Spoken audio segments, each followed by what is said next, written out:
హోమియోపతిలో స్టీరాయిడ్స్ ఇస్తారనే ఒక homeopathy doctor ఏం దాచిపెట్టేమి ఇవ్వట్లేదు మెడిసిన్స్. మానసిక సమస్యలకి హోమియోపతి మందులు ఉన్నాయా? బట్ హోమియోపతి మేజర్గా ఎఫినిటీ ఉండేది కారాలు తినకూడదు, కాఫీ టీ మానేయాలి, ఇలాంటి స్పైసీ ఐటమ్స్ కానీ ఇలాంటివి ఉన్నప్పుడు.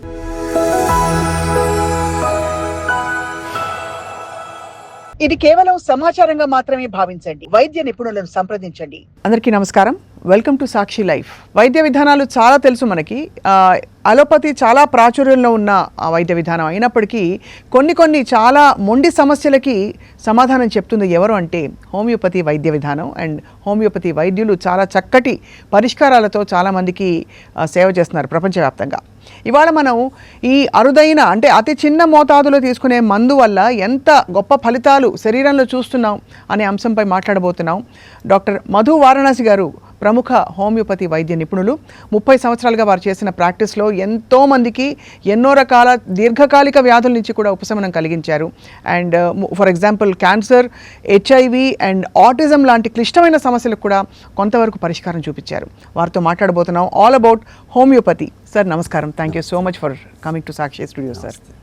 సార్ హోమియోపతి వైద్య విధానంలో ఫస్ట్ అందరికీ వచ్చే ప్రశ్న, అంత చిన్న మందు వేస్తే ఇంత పెద్ద శరీరంలో ఎలా పనిచేస్తుందని చెప్పి, ఆ మందులో ఏముంటుంది సార్? యాక్చువల్లీ హోమియోపతి ప్రిన్సిపల్ కూడా దానిపైన డిపెండ్ అవుతుంది మీకు. అంటే హోమియోపతి డాక్టర్ బేసిక్గా అతను అలోపతి డాక్టర్, ఫౌండర్, MD చేశారు అలోపతిలో. ఆ సిస్టంలో ఉన్న ప్రాబ్లమ్స్ అతను చూసిన తర్వాత అంటే ఆ సిస్టంలో ఉండే సైడ్ ఎఫెక్ట్స్ కావచ్చు కొన్ని దాని అంత ఎందుకు అతనికి నచ్చలేదు. ఆ ప్రాక్టీస్ చేయడమే నచ్చకపోవడం వల్ల దానికి ఏదైనా కొత్త సిస్టానికి అనిపించాలి. అది కూడా మీకైతే ర్యాపిడ్గా రిలీఫ్ ఉండాలి, మెడిసినల్ ఇన్వేజివ్ ట్రీట్మెంట్ లాగా ఉండాలి, ఈవెన్ మెడిసినల్ ఎఫెక్ట్స్ కూడా మీకు చాలా తక్కువ ఉండాలి, ఎలాంటి సైడ్ ఎఫెక్ట్స్ లేకుండా ఉండాలి అని చెప్పేసి అతను దానిపైన రీసెర్చ్ చేశారు. రైట్. అలా రీసెర్చ్ చేసినప్పుడు మీకు హోమియోపతి మనకి పవర్ ఎలా తీసుకుని చాలా మైన్యూట్ డోసెస్లో తీసుకున్నారు. మీకు మైన్యూట్ డోసెస్ తీసుకున్నప్పుడు మీకు దాని ఎఫెక్ట్స్ చాలా తక్కువగా ఉంటాయి బెట్. అందువల్ల మీకు ఆ మైన్యూట్ ఎఫెక్ట్స్ ఎలా ఉంటాయి అంటే ఇప్పుడు జస్ట్ మనకు నానో టెక్నాలజీ అనుకోండి హోమియోపతి నిజం చెప్పాలంటే. సో నానో టెక్నాలజీ పైన మన బేస్ అయిన హోమియోపతి కూడా అలాంటిగానే ఉంటుంది. ఇప్పుడు వ్యాక్సినేషన్స్ కూడా అదే ఫామ్లో వాడుతుంటారు మీకు. సో అలాంటి మైన్యూట్ డోసెస్లో మనం ఒక మెడిసిన్ ఏదైనా ఇచ్చినప్పుడు ఎలాంటి సైడ్ ఎఫెక్ట్స్ రావు మీకు. రైట్. అందువల్ల మీకు దాని బేసిస్ తీసుకొని నేచర్స్ లా ఆఫ్ క్యూర్ తీసుకున్నారు. అంటే ప్రిన్సిపల్స్ అంతా కూడా మీ ప్రిన్సిపల్స్ అన్నీ కూడా మీకు నేచర్స్ లా పైన డిపెండ్ అవుతుంటాయి. నేచర్కి ఆపోజిట్గా పోవడం అనేది హోమియోపతి చాలా తక్కువ, రేర్ అకేషన్స్ ఎప్పుడు కూడా. ఎందుకంటే నేచర్కి ఆపోజిట్గా పోవాలి, పేషెంట్కి ఆపోజిట్గా ఇవ్వాలి అనేది ఏమి ఉండదు మీకు. సిమిలియా, సిమిలిబస్, క్యూర్ అంటారు, లైక్ క్యూర్స్ లైక్స్ అనమాట. సో ఆ బేసిస్ పైన చేసుకోవడం వల్ల మీకు మెడిసిన్స్ ఎఫెక్ట్ తక్కువగా ఉండాలి, దాని క్వాంటిటీ తక్కువగా ఉండాలి, రిలీఫ్ ర్యాపిడ్గా రావాలి, పేషెంట్కి ఎలాంటి ఇబ్బంది ఉండకూడదు. అంటే దాదాపు మీరు వ్యాధిలో ఉండే ఆ చిన్న లక్షణాలని అతి చిన్న మోతాదులో ప్రవేశపెట్టడం ద్వారా క్యూర్ మొదలవుతుంది. అది మీకు అది ప్రొవోక్ చేస్తుంటాయి. అండ్ మీకు అటామిక్ ఎలా ఉంది, మనకు ఆటమ్స్ ఎలా ఉంటాయి, మీకు ఆ నానో టెక్నాలజీ ఇదే ప్రిన్సిపల్స్ ఉంటాయి కాబట్టి ఆ మైన్యూట్గా మీకు ఏమవుతాయి అంటే ప్రొవోక్ చేస్తాయి పేషెంట్లో ఆ వైటల్ పవర్ను. చేసినప్పుడు ఆటోమేటిక్గా పేషెంట్ రిలీఫ్ స్టార్ట్ అయిపోతుంది. రెండోది హోమియోపతి మందులు ఎప్పుడు తీయగా ఉంటాయి అండ్ ఎప్పుడు కూడా కొంత ఆల్కహాల్లో ముంచి ఉంటాయి. దానికి కారణం ఏంటి సార్? అంటే మీకు హోమియోపతి మందులు తీయగా ఉంటాయంటే మీకు జస్ట్ దాని ప్రిపరేషన్ అది అనమాట.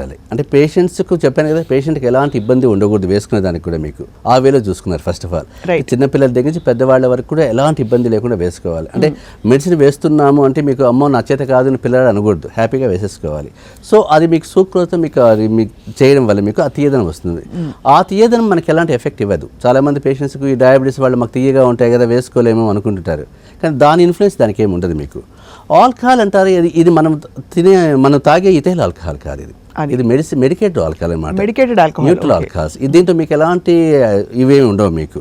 దీనికి మీకు ఆ కాంపోజిషన్లో మనకి ఎలాంటి 0% కాబట్టి ఆల్కహాల్ కంటెంట్ అది ఓన్లీ సేఫ్ జోన్ అంతే. మీకు ఆల్కహాల్ అనేది ఒక న్యూట్రల్ ఏజెంట్ లాగా పనిచేస్తుంది అంతే. దాంట్లో కలిపే మెడిసిన్ ఇంపార్టెంట్ అవుతుంది మీకు. కాంపోజిషన్ ఆల్కహాల్ ఉన్నా కూడా దాని ప్రిజర్వేషన్ కావచ్చు, దాని ఎఫెక్ట్ కావచ్చు, ఆ మెడిసిన్ పవర్ మీకు ఇంక్రీజ్ కావడానికి వాడే న్యూట్రల్ ఏజెంట్ అంతే అది. అంతేగాని మనం రెగ్యులర్గా తీసిన ఆల్కహాల్కి సంబంధం లేదు. చాలా గొప్ప క్లారిఫికేషన్ ఇచ్చారు సార్. అలాగే మూడో ప్రశ్న, హోమియోపతికి సంబంధించి ప్రపంచవ్యాప్తంగా రీసెర్చ్ అండ్ అడ్వాన్స్మెంట్ ఉంటుందా సార్? బికాస్ అరుదుగా వింటూ ఉంటాం మనం కొత్త వ్యాధులకి లేదు ఉన్న వ్యాధులకే కొత్త పరిష్కారాలు హోమియోపతిలో ఉన్నాయని సడన్గా మనకి తెలుస్తుంది కానీ మీ వంటి వారు వైద్యం చేసినప్పుడు. But is research happening? మీకు ఇప్పుడు హోమియోపతి ఇంత ముందులా కాదు మీకు మేము ఎంటర్ అయ్యేప్పటికి ఇప్పటికీ చాలా అవేర్నెస్ వచ్చింది, చాలా రీసెర్చ్ డెవలప్మెంట్ కూడా డెవలప్ అవుతుంది. ఇప్పుడు మీకు R&D జోన్లో మీకు HIV పైన చాలా మెడిసిన్స్ వచ్చాయి, మనకు రెగ్యులర్గా వాడుతున్నాము. అంటే మీకు R&D కూడా మీకు ఎలా ఉంటుంది, కంపల్సరీ మీకు ఆ కమిటీ ఉంటుంది, మీకు సెంట్రల్ కమిటీ ఉంటుంది. ఈ సెంట్రల్ కమిటీలో మానిటర్ చేస్తూ ఉంటారు. ఇవి నీతి ఆయోగ్లో మీకు హోమియోపతి జోన్ సపరేట్గానే ఉంది ఇండియన్ మెడిసిన్స్లో. వీళ్ళందరూ అంటే ఎప్పుడెప్పుడు ఎలాంటి డిజార్డర్స్ ఉన్నాయి వాటికంతా రీసెర్చ్ ఓరియంటెడ్గా చూస్తుంటారు. అంటే కొత్త మెడిసిన్స్ రావచ్చు, వచ్చే ఛాన్సెస్ ఉంటాయి. ప్లస్ అంటే మీకు ఇప్పుడు ప్రజెంట్ ఉన్న మెడిసిన్స్నే మీరు ఏమంటే ఏ వేలో అవి మనకి దాని ఇన్ఫ్లుయెన్స్ ఉంటుందో కూడా చూస్తూ ఉంటారు. అందువల్ల మీకు ఈ రీసెర్చ్ జోన్ ఎప్పుడు కూడా యాక్టివ్గానే ఉంటుంది. ఎందుకంటే మీకు ఈవెన్ 200 years బిఫోర్ కనిపెట్టిన ట్రీట్మెంట్ అయినా కూడా ఈరోజు ఆ చికెన్ గునియాకి పనిచేస్తుంది, మన కరోనా కోవిడ్కి పనిచేస్తుంది, ఈవెన్ ఎన్సెఫలైటిస్కి పనిచేస్తుంది. అంటే ఇవన్నీ మీకు ఆ టైంలో ఆ రోగాలు డిసీజెస్ తెలియదు కదా ఎవరికి కూడా. అవును. కానీ ఆ సిమ్టమ్స్ బట్టే చూశారు. అంటే మీకు అప్పుడు హ్యానిమన్ మీకు ఆ బేసిస్ ఆఫ్ సిమ్టమ్స్ని కనుక్కున్నారు అప్పుడే. అవును. ఆ సిమ్టమ్స్ మనం ఇక్కడ మీకు చూసుకుంటే డయాగ్నోస్టిక్ తీసుకున్నప్పుడు అది చికెన్ గునియా అంటున్నాం, ఎన్సెఫలైటిస్ అంటున్నాం. అంటే ఆ సిమ్టమ్స్ అనేది ఆ డ్రగ్స్లో ఉన్నాయి ఆల్రెడీ. సో ఆల్రెడీ ఉన్న డ్రగ్స్లో ఉన్న సిమ్టమ్స్ మనం తీసుకొని ఇప్పుడు దీన్ని మనకి ఇట్లా మీరు దాన్ని ఈ డిసీజ్కి ఇస్తున్నాం. ఇప్పుడు మొన్న కూడా మన కోవిడ్లో ఇమ్యూనిటీ బూస్టర్ చెప్పి ఆర్సెనిక్ ఆల్బమ్ ఈవెన్ సెంట్రల్ కమిటీనే ఇచ్చింది, సెంట్రల్ గవర్నమెంటే ప్రమోట్ చేసింది. Aconite cut sir, arsenic album almost arsenic lakhs ఇచ్చారు, కోర్స్ ఆఫ్ పేషెంట్స్ డిస్ట్రిబ్యూట్ చేశాం. ఈవెన్ మన తెలంగాణలో ఎక్కువ చేశాం. ఈవెన్ నేను పర్సనల్గానే ఒక 1 lakh doses ఇచ్చాను మన పిల్లలకి అందరికీ కూడా. అంటే దీన్ని బట్టి ఇలా తీసుకున్న వాళ్ళు కూడా చాలామంది పేషెంట్స్ ఎవరికి కూడా అటాక్ కాలేదు నాకు తెలిసి. నేను నా పేషెంట్స్ అనుకుందాం పోనీ, నేను ఇచ్చిన వాళ్ళు కూడా చాలామంది ఎవరు కూడా మాకు కోవిడ్ వచ్చింది చెప్పిన వాళ్ళు తక్కువే. వచ్చినా కూడా ఎవరికి కూడా ఏదో సింపుల్గా వచ్చిపోయింది తప్ప అడ్మిట్ అయ్యేంత అవసరం రాలేదు. దీన్ని బట్టి అర్థం ఏంటంటే ఆ 200 years బిఫోర్ ప్రూవ్ చేసిన డ్రగ్సే ఇప్పటికీ ఇలాంటి కేసులు పనిచేస్తూనే ఉన్నాయి. హోమియోపతి మెడికేషన్ వాడుతున్నప్పుడు చాలామంది పోన్లే పక్కన అలోపతి మందులు వేసుకుంటే తప్పేంటి అని చెప్పి ఆ మందులు కూడా వేసుకుంటారు. దీనివల్ల దానికి కానీ దానివల్ల దీనికి కానీ ఇంటరాక్షన్స్ ఉంటాయా? కొన్ని కేసెస్లో మనకి ఏమవుతుందంటే ఇంటరాక్షన్స్ కనిపిస్తాయి. కానీ చాలామంది పేషెంట్స్ మన దగ్గరికి వచ్చేవాళ్ళు కొన్ని డిజార్డర్స్ అంటే మనం ఏంటి కొన్ని ప్రాబ్లమ్స్, డయాబెటీస్ కానీ, హైపర్ టెన్షన్ కానీ, కార్డియాక్ ఇష్యూస్ కానీ ఇలాంటి ప్యారలల్గా వాడాల్సి వస్తుంది. ఎందుకు వాడమని చెప్తామంటే సపోజ్ ఆ పేషెంట్ అనుకోకుండా విత్డ్రా చేశారనుకోండి, సిమ్టమ్స్ అగ్రివేట్ అయ్యే ఛాన్స్ ఉంటుంది. అప్పుడు పేషెంట్ ఏమనుకుంటాడు, హోమియోపతి వాడడం వల్ల నాకు ఈ ప్రాబ్లం వచ్చిందేమో అని ఒక అపోహ కూడా ఉంటుంది అక్కడ. అవును. అందువల్ల మనం ఏం చేస్తామంటే గ్యాప్ ఇచ్చి వాడమని చెప్తాం. అలోపతి మెడికేషన్ ఏమైనా ఉంది అనుకుంటే మాత్రం ఒక 1/2 hour to 45 minutes గ్యాప్ ఇచ్చేసి వాడితే దేని యాక్షన్ దానికి వెళ్తూ ఉంటుంది. రైట్. మిగతా కేసులకు పెద్ద అవసరం రాదే, కానీ కొన్ని లైఫ్ స్టైల్ డిజార్డర్స్ కొంచెం సపోర్టివ్గా అలోపతి కూడా పెట్టుకోవాల్సి వస్తుంది కొన్ని కేసుల్లో. అంటే పేషెంట్కు ఇబ్బంది లేకుండా చేయడానికి అనుకుంటే అవేమీ వద్దు మేము హోమియోపతి వాడుతాం అన్న పేషెంట్ మన దగ్గరికి వచ్చినప్పుడు అప్పుడు అవి కూడా డిస్కార్డ్ చేసేయచ్చు, పెద్ద ఇష్యూ కాదు అది. అండ్ అలాగే హోమియోపతిలో స్టీరాయిడ్స్ ఇస్తారనే ఒక విషయాన్ని ప్రాచుర్యంలోకి తీసుకొచ్చారు ఎవరు, మన అలోపతి నిపుణులు కొంతమంది. అంటే తగ్గడం చూసి ఉదాహరణకి స్కిన్ డిజార్డర్స్కి, ఎస్పెషల్లీ అలర్జిక్ కండిషన్స్కి బాగా పనిచేసిన పరిస్థితులు చూసాం. అలాగే ఇంకా కొన్ని డయాబెటీస్ లాంటి కండిషన్స్లో కూడా బాగా అది ఎఫెక్ట్ చూపించింది. ఈ స్టీరాయిడ్స్ అనే కాన్సెప్ట్ మీకు చాలామంది అదర్ సిస్టమ్స్ ఆఫ్ మెడిసిన్ చెప్తుంటారు, ఎక్కువగా అలోపతి డాక్టర్స్ చెప్తూ ఉంటారు. అది ఏంటి అంటే వీళ్ళకు సిస్టమ్ పై నాలెడ్జ్ ఏం లేదు, వాళ్ళు ఒప్పుకుంటారు అది కూడా. ఎందుకంటే మాకు హోమియోపతి ఏమీ తెలియదు, హోమియోపతి వాళ్ళు స్టీరాయిడ్స్ వాడతారేమో అనుకుంటారు. ఇక్కడ హోమియోపతిలో స్టీరాయిడ్స్ వాడేనారు అనుకుందాం, బై ఛాన్స్ ఏ డాక్టర్ అయినా కూడా అన్ని కేసులు కూడా స్టీరాయిడ్స్ వాడడానికి ఛాన్స్ రాదు. ఏదైనా మీకు హోమియోపతి డాక్టర్ ఏమి దాచిపెట్టేమి ఇవ్వట్లేదు మెడిసిన్స్, పేషెంట్ చేతికి మనం హ్యాండ్ అవుట్ చేసేస్తున్నాం. సపోజ్ స్టీరాయిడ్ ఉంది అనుకుంటే తెలుసుకుంటే ఎవరైనా ప్రూవ్ చేయొచ్చు, దాన్ని ఏ డాక్టర్ అయినా చేయొచ్చు. ఇప్పుడు మన దగ్గరికి డాక్టర్లు వస్తారు, బ్యూరోక్రాట్స్ వస్తారు, అందరూ వస్తారు. ఇప్పుడు అనుకుంటే వాళ్ళు ఏమి ఒక నిమిషంలో దాన్ని మనం ఎక్కడ కనుక్కోవచ్చు, ల్యాబ్లో కనుక్కోవచ్చు స్టీరాయిడ్ వాడుతున్నారు అనేది. సో అలాంటి వాళ్ళు ఎవరు ఇంతవరకు పెట్టలేదు. అలాంటి క్వాలిఫైడ్ డాక్టర్స్లో అలాంటి ఛాన్సెస్ చాలా తక్కువ ఉంటాయి. ఇప్పుడు ఫేక్ డాక్టర్స్ క్వాక్స్ ఉన్నప్పుడు వాడుతున్నారంటే అది మనకు సంబంధం లేదు. అది రైట్. ఒక హోమియోపతిలో ప్లాంట్ స్టీరాయిడ్స్ అనేది కామన్గా ఉంటాయి ఎవరికైనా కూడా. ప్లాంట్ స్టీరాయిడ్స్ ఎవరైనా వాడుకోవచ్చు. అది ఏంటంటే మీకు ప్లాంట్స్లో వచ్చే స్టీరాయిడ్స్ ఏంటి, అది న్యాచురల్గా వచ్చే స్టీరాయిడ్స్. దాన్ని ఏ డాక్టర్ ఏం చేయలేడు. అలోపతి డాక్టర్ అయినా అదే వాడాల్సిందే, హోమియోపతి డాక్టర్ అయినా అదే వాడాల్సిందే. కానీ దాంట్లో మనకు వచ్చే సైడ్ ఎఫెక్ట్స్ ఏమి ఉండవు.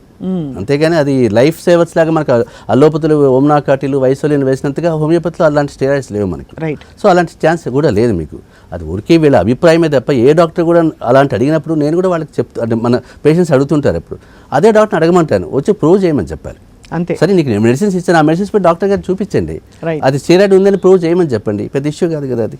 And sir finally food interactions వల్ల కాఫీ టీ మానేయాలి, కారాలు తినకూడదు, వెల్లుల్లి ఇంగువ ఘాటైన స్మెల్స్ ఉండేవి ఏదైనా కూడా తీసుకోకూడదు అంటారు హోమియోపతి మందులతో. ఇది ఇప్పటి కాలంలో కూడా వర్తిస్తుందా సార్? జనరల్గా ఈ రెస్ట్రిక్షన్స్ మనకి ఎందుకు వచ్చాయంటే హోమియోపతి ఇండియన్ మెడిసిన్స్లో కలపడం వల్ల ఆయుర్వేద, యునాని, హోమియోపతి 4 ఒకే ఆయుష్లోకి వచ్చాయి. ఆయుర్వేదంలో ఎలాంటి రెస్ట్రిక్షన్స్ ఉన్నాయో అవే హోమియోపతికి అప్లికబుల్ అయిపోయాయి. అంటే జనరల్గా అది అలవాటు అయిపోయింది మనకు. సార్ ఏమైనా పథ్యం ఉందా అని చెప్తే కామన్గా చెప్పే పథ్యంలోకి వెళ్ళిపోతున్నాయి. బట్ నన్ను అడిగితే కన్నా నా వ్యక్తిగతంగా నేను చెప్పాలంటే అంత స్పెసిఫిక్ రెస్ట్రిక్షన్స్ అవసరం లేదు. ఎందుకంటే ఇది ఆరిజిన్ ఆఫ్ మెడిసిన్ జర్మనీ. అవును, జర్మనీలో మీరు ఇంగు వేసుకుంటానా వేసుకుంటా అని చెప్పే ఛాన్స్ లేదు అక్కడ. అది ఎందుకంటే అక్కడ కనిపెట్టిన డాక్టర్ కూడా ఇంగు తినే డాక్టర్ ఏం కాదు కదా. అక్కడ ఆల్కహాల్ ఇవన్నీ వాళ్ళకి కామన్, వాళ్ళ లైఫ్ స్టైల్ కామన్గా వస్తూనే ఉంటాయి. సో అక్కడ లేని రెస్ట్రిక్షన్స్ మనకు వచ్చేటివి ఏం లేవు. రైట్. బట్ ఏంటి అంటే చాలా మందికి హోమియోపతి చాలా మైన్యూట్ జ్యూసెస్ కాబట్టి ఇలాంటి స్పైసీ ఐటమ్స్ కానీ ఇలాంటివి ఉన్నప్పుడు కొంచెం ఇంటరాక్ట్ అవుతుందేమో అని చెప్పి డౌట్ వస్తుంది. కాబట్టి ఒక హాఫ్ అన్ అవర్ గ్యాప్ ఇవ్వాలి అంతే. అంతేగాని కాఫీ తాగకూడదు, టీ తాగకూడదు అనే పెద్ద రెస్ట్రిక్షన్స్ ఏం లేవు. కాఫీ తాగొచ్చు, బట్ గ్యాప్ ఇవ్వాలి. అలా చేసుకుంటే మీకు ఇంతవరకు ఎవరికి కూడా అలాంటి ఇబ్బందులు ఏం రాలేదు. సరే, ఇంట్రొడక్టరీ ఎపిసోడ్లో మీ ఎక్స్పీరియన్స్లో బాగా అంటే మీరు చాలా సక్సెస్ఫుల్గా క్యూర్ చేసిన కండిషన్స్ ఏమిటి సార్ హోమియోపతితో? జనరల్గా మీకు ఎనీ హోమియోపతి డాక్టర్కి ఎంట్రీ లెవెల్కి వచ్చినప్పుడు అలర్జీ కేసెస్ ఎక్కువ ఉంటాయి. అవును, ఎక్కువగా ఎంట్రీ లెవెల్. ఇప్పుడు నేను కూడా అప్పుడు ఎంట్రీ లెవెల్లో 15 years పాటు 100 కేసులు 90 మంది అలర్జీ వాళ్ళనే చూశాను. 100 అపాయింట్మెంట్ అంటే ఆస్తమా కావచ్చు, రైనైటిస్ కావచ్చు, ఇవే కావచ్చు.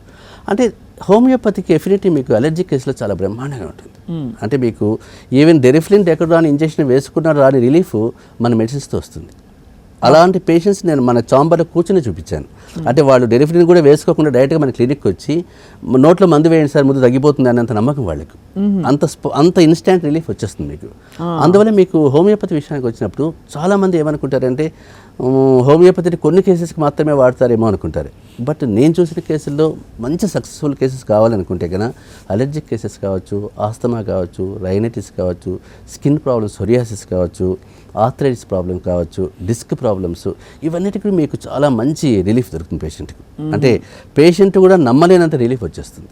బా, అంటే ఎందుకంటే మీకు పేషెంట్ ఇలా ఎత్తుకొచ్చి మన చాంబర్లో పెడతారు. అంటే 2 చేతులతో ఎత్తుకొచ్చి నొప్పిలతో తట్టుకోలేక డిస్క్ ప్రాబ్లమ్స్ వాళ్ళు 1 monthలో వాళ్ళు నడుచుకుంటూ మళ్ళీ బస్సులో వచ్చేస్తారు హ్యాపీగా. అంత 1 monthలో ప్రాబ్లమ్స్ మీరు నివారించేశారు. అంటే మీకు పెయిన్ మేనేజ్మెంట్ చేసేసాం అక్కడ. పెయిన్ లేనప్పుడు ఆటోమేటిక్గా నడుచుకుంటూ వచ్చేస్తారు. అది కూడా దూరం వాళ్ళు ఈ కడప నుంచో కాకినాడ నుంచి వచ్చేవాళ్ళు హ్యాపీగా ట్రైన్లో వచ్చేసాం సార్ అని చెప్తారు. మామూలుగా డిస్క్ ప్రొలాప్స్ వాళ్ళు మీ దగ్గరకు రాకపోతే ఏం పరిష్కారం ఉండేది వాళ్ళ దగ్గర? సర్జరీ ఒకటి ఇంటర్వెన్షన్ అంతే. అంటే సర్జరీని కూడా నివారించే అంతటి క్యూర్ మనకి ఇలాంటి వాటిలో ఇక్కడ మీకు సర్జికల్ ఇంటర్వెన్షన్ లేకుండానే మేనేజ్ అవుతున్నారు patients. Even majority 90% of cases surgery చెప్పిన తర్వాత వచ్చిన వాళ్ళు నా దగ్గరికి. వీళ్ళు నేను వ్యక్తిగతంగా చెప్పాలంటే కూడా 90% కేసెస్ సర్జికల్ కేసెసే. వాళ్ళందరూ ఇప్పుడు వరకు హ్యాపీగానే ఉన్నారు. ఎవరు సర్జరీకి వెళ్ళలేదు, ఏదో మళ్ళీ వచ్చేసి మాకు మళ్ళీ ఇబ్బంది అయిపోయింది సార్ మాకు తగ్గలేదని చెప్పిన వాళ్ళు కూడా లేరు. ఏదో 10% ఆఫ్ కేసెస్ అంటారా కామన్గా అటు ఇటు పోతుంటుంది ఆ సక్సెస్ రేట్లో. కాబట్టి నేను చెప్పేదంటే ఈ డిస్క్ రిలేటెడ్ ప్రాబ్లమ్స్ కానీ, అలర్జిక్ కేసెస్ కానీ, ఇలాంటి వాటిలో మీకు హోమియోపతికి ద పవర్ ఆఫ్ హోమియోపతి చాలా మ్యాజికల్ రెమెడీస్ లాగా పనిచేస్తాయి. కొన్ని కండిషన్స్ సార్ ఇప్పుడు బాగా విపరీతంగా ఎక్కువ ప్రబలుతున్న conditions. For example heart condition, అందరికీ ఇప్పుడు కొంత గొప్ప హార్ట్ డిసీజ్ ఉంటుంది. కొలెస్ట్రాల్కి అండ్ అలాగే డయాబెటీస్కి, వీటికి హోమియోపతిలో మందులు కనుగొన్నారు సార్? అంటే మీకు ఆల్రెడీ హోమియోపతిలో మెడిసిన్స్ ఉన్నాయి. ఈవెన్ అక్యూట్ ఎంజైనా పెయిన్ వచ్చినా, అక్యూట్ చెస్ట్ పెయిన్ వచ్చేసినా మీకు కార్డియాక్ రిలేటెడ్గా మెడిసిన్స్ చాలా ఉన్నాయి. అంటే మీకు ఇక్కడ ఏమవుతుందంటే చాలామంది రిస్క్ తీసుకోరు. ఎందుకు రిస్క్ తీసుకోరు అంటే పెయిన్ అనుకోండి ఇమీడియట్గా మనం హాస్పిటల్ అడ్మిట్ అయిపోతాం కానీ డైరెక్ట్గా హోమియోపతి డాక్టర్ వెతుక్కుంటూ రాలేం. అవును, అంటే చెస్ట్ పెయిన్ అంటే ఎవరికైనా భయం వేస్తుంది ఆ మూమెంట్లో. అక్కడ పోయి ఏదైనా వేసుకోవాలనుకుంటే కానీ పోయి హోమియో డాక్టర్ని కలుద్దాము అనే ఆలోచన రాదు. అంటే అప్పటికి ఆ గోల్డెన్ అవర్ దాటిపోతుంది. కాబట్టి ఆ 2-3 hours అనేది గోల్డెన్ అవర్ వాళ్ళకి. ఆ గోల్డెన్ అవర్లో హోమియో డాక్టర్ని పెట్టే ఛాన్స్ లేదు. బట్ మనకు బై ఛాన్స్ అలాంటి వాళ్ళు తగిలినా కూడా మీకు హోమియోపతిలో కరెక్ట్ రెమెడీస్ ఉన్నాయి. కానీ ఇక్కడ మీకు సెలెక్షన్ ఆఫ్ డ్రగ్ చాలా ఇంపార్టెంట్. అది అంటే అందుకోసం మీకు సెలెక్షన్ ఆఫ్ డాక్టర్ కూడా చాలా ఇంపార్టెంట్. అవును, ఎందుకంటే సరైన డాక్టర్ని ఎంచుకోవాలి. ఇది రోగాన్ని బట్టి కాదు, రోగికి ఇచ్చే మందు కాబట్టి. అక్యూట్ ఎమర్జెన్సీ అది, పేషెంట్ చనిపోయే ఛాన్సెస్ వచ్చే ఛాన్సెస్ అవి. అది సరైన డాక్టర్ని వాళ్ళు సెలెక్ట్ చేసుకోలేదు అనుకోండి, ఏదో పోయి హోమియోపతిలో వేసేసుకున్నా నేను చనిపోయానని చెప్పి బ్లేమ్ చేయడమే తప్ప. బట్ సరైన డాక్టర్ దగ్గరికి వెళ్తే కన్నా తప్పనిసరిగా పరిష్కారం ఉంటుంది. రైట్ సార్, మీరు సాల్వ్ చేసిన కేసులు 1-2 కొంచెం acute condition whatever it may be, మీ దగ్గరకు వచ్చి వాళ్ళు వెంటనే అంటే ప్రాణాలతో బయటపడడమో ఇమీడియట్ రిలీఫ్ రావడం 1-2 చెప్పండి సార్. జనరల్గా నేను చూసిన కేసులు మీకు ఎంట్రీ లెవెల్లో అలర్జీ కేసెస్ తీసేసుకోండి, అది కామన్గా జరిగేవి ఎక్కడైనా కూడా. బట్ మేజర్గా మనం చూసిన కేసుల్లో డిస్క్ ప్రొలాప్స్ కావచ్చు, డిస్క్ బల్జ్ కావచ్చు, ఇవన్నీ ఎలా ఉంటాయంటే పేషెంట్ ఏ మూమెంట్ కూడా చేయలేడు, రెస్ట్రిక్టెడ్ మూమెంట్స్, అసలు నడవలేడు పేషెంట్. అలాంటి పేషెంట్స్ కూడా మనకు 4 తీసుకొచ్చి మన హాస్పిటల్ చాంబాలో పడుకోబెట్టిన తర్వాత ఆ కండిషన్ ఎలా ఉంటుందో మన ప్యానిక్గా ఉంటుంది పేషెంట్కి కూడా. అంటే ఇంకా నేను ఏ పని చేయలేను డాక్టర్ గారు, మన పడిపోయాను సడన్గా అనే వస్తుంటారు. వాళ్ళకి సర్జరీ చెప్పింటారు బల్జ్ కాబట్టి మీరు సర్జరీ చేసుకోండి అని. అలాంటి కేసులో మీకు హోమియోపతి ఒక 1 month 1.5 month వాడిన తర్వాత జనరల్గా 30 days తెలిసిపోతుంది మనకు. 30 days తర్వాత పెయిన్ మేనేజ్మెంట్ చాలా బాగా అయిపోతుంది. అవును, అంటే ఆ పేషెంట్ కూడా మీకు ఏంటంటే నమ్మలేడు. అంటే నేను ఈ స్టేజ్కి వస్తాను ఆ పేషెంటే నమ్మలేరు, ఈవెన్ మనం కూడా నమ్మలేము. ఎందుకంటే మనకు అంతమంది పేషెంట్స్లో నేను మీకు మీ దగ్గరికి ఎలా వచ్చానో డాక్టర్ గారు మీకు నమ్మలేరు నేను అని మనల్నే అడుగుతాడు, అంటే మర్చిపోయాం కాబట్టి ఆ పేషెంట్స్ వల్ల. సో అలాంటి స్టేజ్లో నేను మళ్ళీ ఈరోజు మీ ముందు నిలబడ్డాను, ప్రశాంతంగా వచ్చాను అన్న కేసులు నేను 100 కేసులు చూశాను సర్జికల్వి. సో అది నిజంగా హోమియోపతి ఒక మ్యాజిక్ అని చెప్పచ్చు. రైట్. అదొకటి చూసొచ్చు. అలర్జీస్లో కూడా మీకు చూడడానికి అలర్జీ అనేది చిన్న పదమే కానీ పేషెంట్ చాలా సఫర్ అవుతాడు. అంటే మీకు లోపల అసలు ఎప్పుడు ఒకలాంటి ఇబ్బంది, 200 తుమ్ములు తుమ్మే వాళ్ళు ఉంటారు, ఒక 5 కర్చిప్స్ దగ్గర పెట్టుకొని కారిపోతుంటాయి వాళ్ళకు, అలాంటి పేషెంట్స్ ఉంటారు. వీళ్ళకి నిజంగా రిలీఫ్ ఇస్తే వాళ్ళకి చాలా హ్యాపీగా ఉంటుంది. అంటే వాళ్ళు రొటీన్ లైఫ్ డిస్టర్బెన్స్ అయిపోతుంది ఆటోమేటిక్గా. రోజు ముందుకు లేస్తూనే కారుతూనే ఉంటుంది ముక్కంతా అంటే ఇంకా ఆలోచించండి. అలాంటి కేసులు కావచ్చు. ఆస్థమాటిక్ కేసెస్ అంటే ఆస్థమాటిక్లో మీ పేషెంట్ ఒక రకమైన ప్యానిక్ కండిషన్, అంటే ఇంకా గ్రాస్పింగ్ ఫర్ బ్రెత్ కదా, చనిపోతాను అనే స్టేజ్లో వచ్చేవాళ్ళు వీళ్ళంతా కూడా. ఇవి చూడడానికి ఆస్తమానే కదా అలర్జీనే కదా అనిపిస్తుంది మనకు, బట్ ఈ పేషెంట్ చాలా సఫర్ అవుతారు. ఇలాంటి కేసుల్లో మీకు అవి నేను నిజంగా అయితే లక్షలాది ల్యాక్స్ ఆఫ్ కేసెస్ చూశాను నా పేషెంట్స్లో. సో వీళ్ళకు ఈవెన్ నాకు వచ్చిన రిప్యుటేషన్ కూడా దానివల్లే నిజం చెప్పాలంటే. సో అలాంటి కేసులో కూడా మీకు హోమియోపతిలో సరైన డ్రగ్ పెడితే కన్నా వితిన్ 1 అవర్లో పేషెంట్ రిలాక్స్ అయిపోతాడు, వెళ్ళిపోయి ప్రశాంతంగా ఇంటికి వెళ్ళిపోతాడు. అంటే ఈవెన్ నేను ఎందుకు చెప్తానంటే మన పేషెంట్స్ చాలామంది కూడా 90% ఆఫ్ పేషెంట్స్ డెలిఫ్రిన్ డెక్టోడాన్ కూడా వేసుకోకుండా డైరెక్ట్గా మన క్లినిక్ అర్ధరాత్రి పుట్టు కొట్టిన వాళ్ళు చాలామంది అన్నారు. అంటే బాగా సివియర్ అటాక్ అయ్యి సివియర్ అంటే 12 o'clock ఎప్పుడు మనకు అల్లోపతి డాక్టర్ దగ్గరికి వెళ్తారు కానీ హోమియో డాక్టర్ 12 o'clock డోర్ కొట్టేవాడు ఎవరు ఉండరు మిడ్ నైట్. బట్ నా క్లినిక్స్లో నేను భరత్నగర్లో ఉన్నప్పుడు 12 to 1 అప్పుడు నా పేషెంట్స్ నాకు వచ్చేవాళ్ళు, సార్ సివియర్ ఆస్తమా వచ్చింది మాకు మెడిసిన్ ఇవ్వండి అంటే. అంత నమ్మకం హోమియోపతి ఉండేది పేషెంట్స్. సో ఆ పఫ్ అది లేకుండా కూడా మీరు క్యూర్ చేస్తారా సార్? పఫ్ అవసరం లేదు, చెప్పాను కదా మీకు 12 to 1 అప్పుడు సివియర్ అక్యూట్ అటాక్స్ అవి. అసలు పేషెంట్ మనమే భయపడిపోతాం చూస్తుంటే. అలాంటి పేషెంట్స్ కూడా మనకు మెడిసిన్ వేసిన ఒక 10 నిమిషాలు రిలాక్స్ అయిపోతారు. మరి అక్కడేం స్టీరాయిడ్స్ ఏమి ఇవ్వలేదు కదా, అవును, మనం ఇంజెక్షన్స్ ఇవ్వలేదు, స్టీరాయిడ్స్ ఇవ్వలేదు, నోట్లో ఇన్హేలర్స్ ఇవ్వలేదు, జస్ట్ హోమియోపతిక్ పిల్సే ఇచ్చామంతే. సో అందువల్ల దాని పవర్ ఆఫ్ హోమియోపతి నిజంగా చూసేవాడికి అర్థమవుతుంది, చూపించుకునే వాడికి అర్థమవుతుంది. అండ్ ఇది కొంత నమ్మకంతో కూడిన, అంటే ఏ బంద్ అయినా నమ్మకం, కానీ కొంచెం మిగతా వైద్య విధానాల్లో కంటే కూడా ఇక్కడ మనకి గురి కలగాలి, కుదరాలి, డాక్టర్ మనని అర్థం చేసుకున్నారనే నమ్మకం మనకి. ఎందుకంటే ఇది ఒక్కొక్క డాక్టర్కి తేడా ఉంటుంది కదా సార్. ఉంటుంది. మీకు ఆ డాక్టర్ పైన నమ్మకం లేకపోతే ఏ ట్రీట్మెంట్ పనిచేయదు. ఎందుకంటే మనకి ఏ సిస్టమ్ అయినా అంతే కదా, మనకు డాక్టర్ పైన నమ్మకం లేకపోతే ఆ డాక్టర్ దగ్గరికి మనం వెళ్ళాం ఫస్ట్ ఆఫ్ ఆల్. సో మన దగ్గరికి వచ్చి డాక్టర్ పైన నన్ను మీరు బతికించండి సార్ అన్నప్పుడు అర్థమైపోతుంది. సో అలాంటి రిలీఫ్ మనకు ఆటోమేటిక్గా వస్తుంది. అంటే మీకు ఆ కాన్ఫిడెన్స్ లెవెల్స్ కూడా పేషెంట్ కూడా ఉండాలి కాబట్టి. అంటే మనం మందు వేసుకున్న ఇప్పుడు ఆల్కహాల్ నాకు తగ్గించుకోవాలనుంది సార్, నాకు మందులు ఇవ్వని అడుగుతారు చాలామంది డీఎడిక్షన్లలో. మందు మనం ఇచ్చిన తర్వాత నేను పోయి తాగుతానంటే మనం ఏం చేయలేము. నేను తాగకూడదు అనుకుని ఆ విల్ పవర్ మన దగ్గరికి రావాలి. మందు వేసేసుకుని నేను మళ్ళీ పోయి తాగుతాను సరే అంటే మనం ఏం చేయగలుగుతాం? అలాంటి కేసులు పనికిరావు కాబట్టి పేషెంట్కు డాక్టర్ పైన నమ్మకున్నప్పుడు ఇంక ట్రీట్మెంట్ పార్ట్ ఈజీ అయిపోతుంది ఎప్పుడు కూడా. చాలా కీలకమైన ప్రశ్న డాక్టర్ గారు. ఈ ఇంట్రొడక్టరీ సెగ్మెంట్ ముగించే ముందు మానసిక సమస్యలకి హోమియోపతి మందులు ఉన్నాయా? కానీ హోమియోపతి చాలామంది తెలియంది అంటే సైకియాట్రిక్ కేసు హోమియోపతి పెద్దగా ఏం పని చేస్తుంది అనుకుంటారు. బట్ హోమియోపతి మేజర్గా ఎఫినిటీ ఉండేది సైకియాట్రిక్ కేసెస్ పైన, మెంటల్ సిమ్టమ్స్ పైన. అంటే మీకు హోమియోలో డ్రగ్లో ఏదైనా మీరు ఓపెన్ చేసినప్పుడు హోమియోపతి మెటీరియల్ మెడికా మైండ్ సిమ్టమ్సే ఎక్కువ చెప్తారు వాళ్ళు. ఫస్ట్ మైండ్ సిమ్టమ్సే ఉంటాయి, ఫియర్, ఫియర్ ఆఫ్ డెత్, చనిపోయిన తర్వాత వచ్చిన కంప్లైంట్స్ ఇవి, డిప్రెసివ్ యాటిట్యూడ్, రెస్ట్లెస్నెస్, ఎక్కడ కూర్చోలేకపోతున్నాను, మాట్లాడలేకపోతున్నాను, ఇవన్నీ సిమ్టమ్స్ హోమియోపతి ప్రతి డ్రగ్లో ఉంటాయి, చాలా డ్రగ్స్లో ఉంటాయి. అంటే మీకు బేసిక్గా హోమియోపతి మెంటల్ సిమ్టమ్స్ పైన బేస్ అయింది కాబట్టి అలాంటి కేసుల్లో మనకు డిప్రెషన్ కావచ్చు, యాంగ్జైటీ న్యూరోసిస్ కావచ్చు, ఓఎస్డీ కావచ్చు, మనం రెగ్యులర్గా చూసే ఓసిడీ కావచ్చు, తర్వాత స్కిజోఫ్రెనియా కావచ్చు, ఇవన్నీ కూడా చాలా బాగా రెస్పాండ్ అవుతాయి. సో మీకు పేషెంట్కి కన్నా మీకు సెడేషన్ లేకుండా హోమియోపతిలో ఉన్న అడ్వాంటేజ్ అంటే సెడేటివ్స్ కాదు ఇవి. ఇప్పుడు మనకి వేరే సిస్టమ్స్కి వెళ్ళినప్పుడు సెడేటివ్స్ ఇచ్చేసి నిద్రపోతారు పేషెంట్, సైకియాట్రిక్ కేసెస్ చాలా కండిషన్లు. కానీ ఇక్కడ మనకు ఆ ఛాన్స్ ఉండదు మీకు. సో పాజిటివ్గా మనకు ఆ కెమికల్ సీక్రెషన్స్ హార్మోనియస్గా రియాక్ట్ అవుతుంది. అంటే మనం ప్రొవోక్ చేస్తున్నాం అక్కడ. అలాంటప్పుడు మీకు సైకియాట్రిక్ జోన్లో మీకు హోమియోపతి కన్నా సరిగా వాడితే కన్నా పేషెంట్కి చాలా రిలీఫ్ ఉంటుంది, పెద్దగా భయపడాల్సిన అవసరం లేదు. And finally sir, allopathic test ఏవైతే ఉంటాయో, అంటే అలోపతిలో చెప్పే టెస్ట్, ఎందుకంటే హోమియోపతిలో మనకు తెలిసి బ్లడ్ వర్క్ ఇవన్నీ చేయరు కదా సార్, చేస్తారా? చేస్తారు. అయితే అన్ని టెస్ట్లు మీరు ఈ టెస్ట్లు అనేవి యూనివర్సల్? అంటే టెస్ట్ అనేది ఓన్లీ డయాగ్నోసిస్ కోసమే.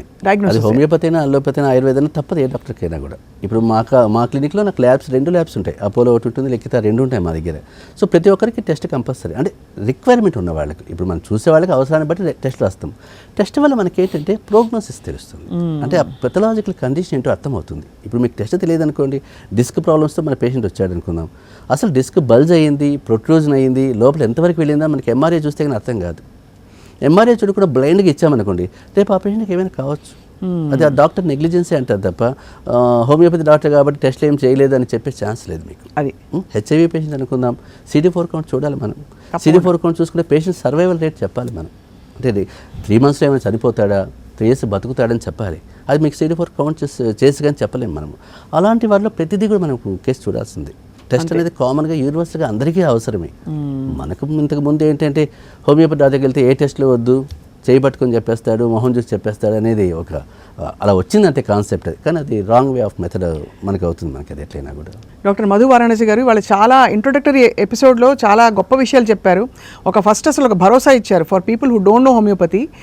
రాబోయే నెక్స్ట్ ఎపిసోడ్లో మనం దీర్ఘకాలిక వ్యాధులు, ముఖ్యంగా చాలా మొండిగా మనం చేతులు ఎత్తేసిన HIV అండ్ అలాగే క్యాన్సర్ లాంటి మహమ్మారి వ్యాధులకి హోమియోపతిలో ఉండే పరిష్కారాల గురించి మాట్లాడదాం. Thank you very much sir. And that's it for now. Next episode కోసం stay tune to Sakshi life.